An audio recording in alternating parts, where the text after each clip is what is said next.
I've referred to some larger scale ukuleles as big guns. Well, there's big, and then there's... Keep watching.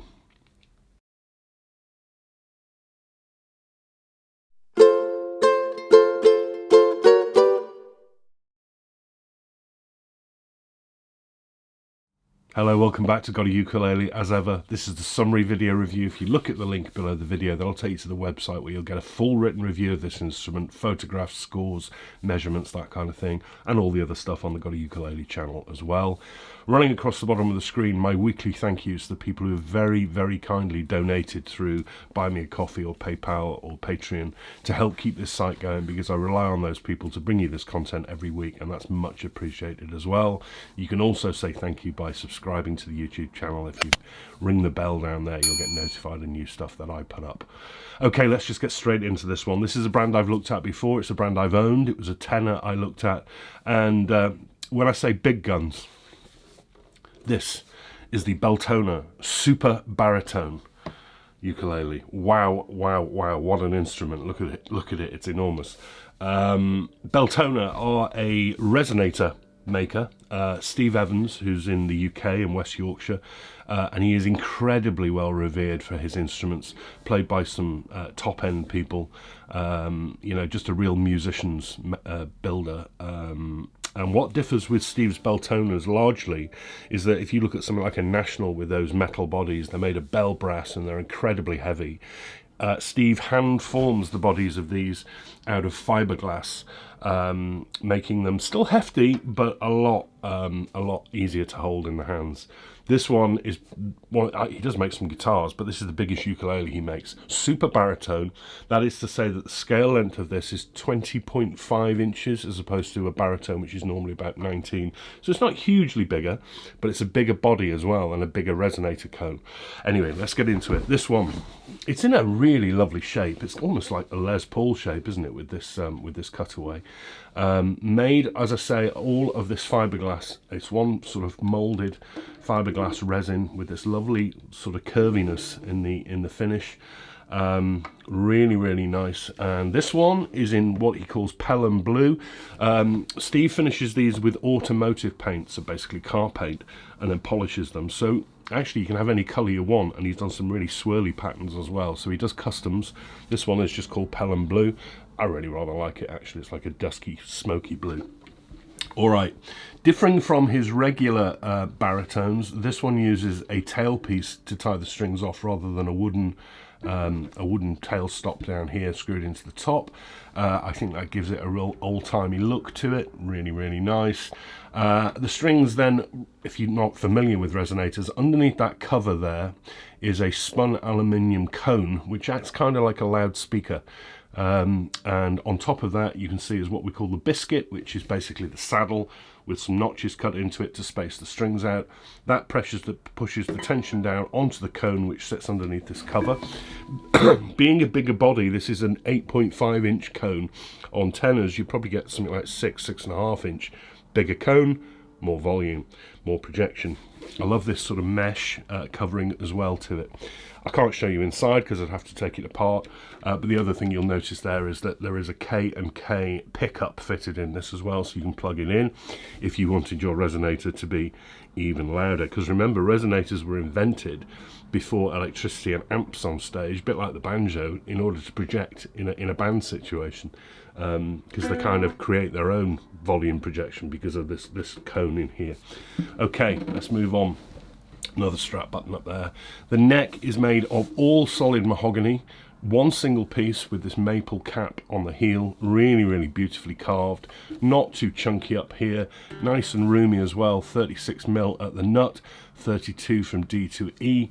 It's finished in gloss. I think I'd prefer it in satin, but because Steve does customs, if you ordered one of these and spec'd it from him, you could say, look, I want a satin neck, and I'm sure he'll do that for you.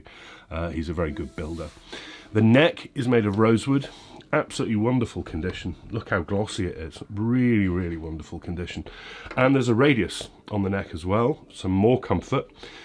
Frets, 1, 2, 3, 4, 5, 6, 7, 8, 9, 10, 11, 12 to the body, 13, 14, 15, 16, 17, 18, 19, 12th joint on a baritone, interesting. And also edge-bound, but these are semi-hemi fret ends. Now that isn't, we're seeing these a lot now on sort of Chinese instruments, but I think they're formed on a machine before they're fitted. Looking closely at these have been dressed after they've been fitted. So he fits them, they don't quite reach the edge of the board as you can see, and then he rounds them off, and that means absolutely no chance of sharp edges. Position dots facing out at 5, 7, 10, 12, 12, 13, 14, 15, 16, 17 double. They're repeated with dots on the side as well. The neck is lovely. Past that nut, look how glossy and well finished that nut is. Lovely headstock shape, and I love the Beltona logo. It's one of my favourite logos in the ukulele world. Faced in maple, really, really attractive. Tuners, these are Klusen Deluxe. Now, I don't normally like big guitar tuners on ukuleles, but this is a big beast of an instrument. I think these suit it perfectly. These are really, really good quality tuners. The sort of thing you'd expect to see on a high-end Gibson electric guitar. I love the fact that he stamps in the model, the build number into the headstock. Again, very, very sort of homely feel to it. And it comes with nothing else other than a set of strings. Doesn't come with a case. Now, I think that's a bit of a mistake, really, because this is an odd shape. I don't know what bag you'd put this in. Maybe a tenor guitar bag. I don't know. I think if you're going to make something unusually large like this, I think you really owe it to people to make a bag offering or a case offering for it. But still, it's a tough old thing. Yeah, and not cheap. This is handmade. This is handmade by one guy. It probably takes an age to do, particularly this finish, the way he's polished it back. This is 1999. A lot of money. But there's a lot of instrument in this, and there's a lot of hours gone into it.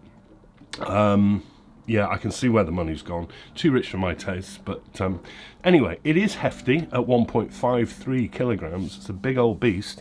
You'd probably want to play it with a strap, but it holds really nicely in the hands. I always dread doing sound checks on a resonator, because to compare a resonator, and this goes for any resonator, to a wooden instrument with a nice sort of rounded tone, people will say, oh, that sounds very thin and very metallic. That's what resonators sound like. They're supposed to sound like that. They suit a certain style of music, sort of bluesy, rag, jazz, that kind of stuff. If you're looking to compare this, and I am going to do the normal notes so you can compare and contrast, but you might want to go back and look at some other resonators that I've reviewed. Because this is all steel strings as well. There's no nylon strings on this. I didn't mention that, did I? These are all steel guitar strings. So that's another level of metallic on top. The bigger cone, another level of volume. So it's unfair to compare something like this to any wooden ukulele.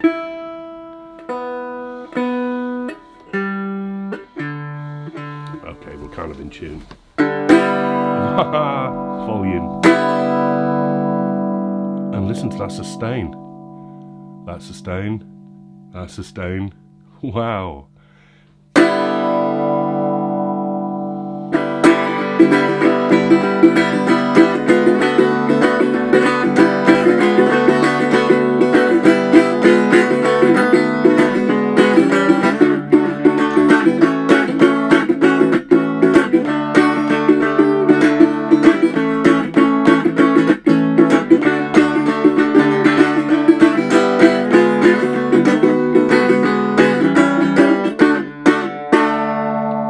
What a monster.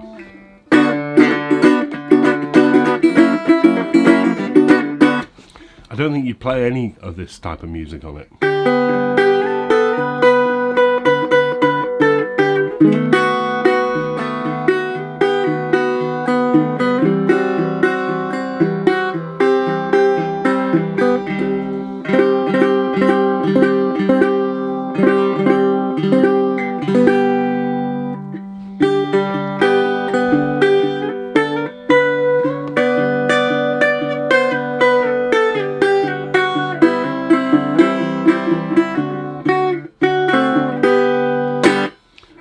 going to play slide, I don't play slide myself, I don't even own a slide to give you a demo, but you're going to play slide on it, or, you know...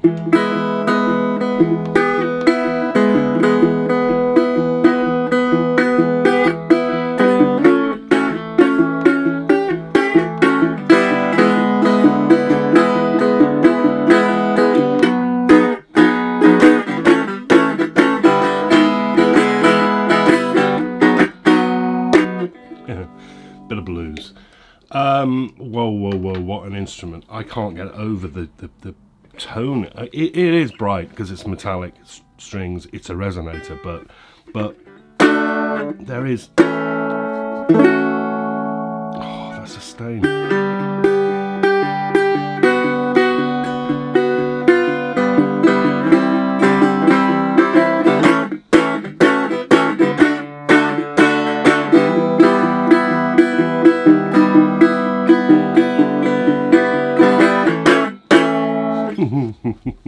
What a monster, what an absolute monster. Absolutely superb instrument, just a wonderful instrument if you want a resonator. As I say, I've just got to keep repeating myself, don't compare this to any wooden ukulele. It's a different instrument, it's a different machine. This is a resonator. I think resonators tend to sound pretty awful when you pay cheap prices for them. They sound a bit rattly. I think you get the sustain and the volume from the decent hand makers, so National, people like that. Beltona, certainly up there with the Nationals. The Beltona Super Baritone, all steel strung baritone ukulele, just a little bit bigger than a baritone in scale, quite a bit bigger than a baritone in the body.